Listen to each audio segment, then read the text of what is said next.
শালিক, কাক আর সবুজ প্রকৃতি ও হিমেল বাতাস। সকালের রমনা পার্ক যেন একটু আলাদা।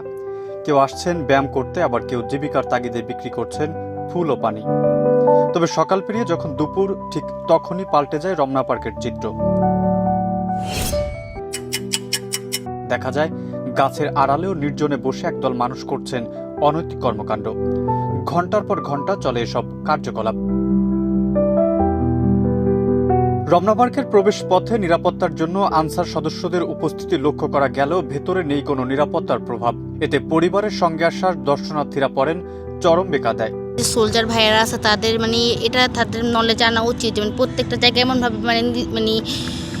এটা পর্যবেক্ষণ করার দরকার যে এখানে কোনো অনৈতিক কাজ যেন না ঘটতে পারে। এখানে যেসব হচ্ছে অনৈতিক কাজ, এগুলো না করাটাই বেটার আমি মনে করি। আর প্রশাসনের লোক যারা আছে তাদের উচিত এসব দিকে একটু খেয়াল রাখা, গাইড করা, যাতে এরকম কাজ না হয়। আর আজকে এই করলো, কালকে এ করলো, এরকম করতে করতে পুরো দেখা গেলো রমনা পার্কের পরিবেশটাই নষ্ট হয়ে গেছে। তো আমার কথা হচ্ছে, অল্প থেকে যদি প্রশাসনের লোকরা এখানে এসে গার্ড দেয় বা কিছু করে, তাহলে এখানে আমি মনে করি যে ইন ফিউচারে ভালো কিছু হবে।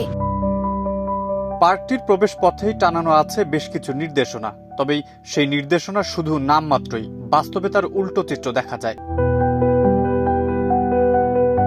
দ্রুত সময়ের মধ্যে এসব অনৈতিক কর্মকাণ্ড বন্ধে প্রশাসনের ভূমিকা নেওয়ার দাবি জানিয়েছেন পার্কে আসা দর্শনার্থীরা।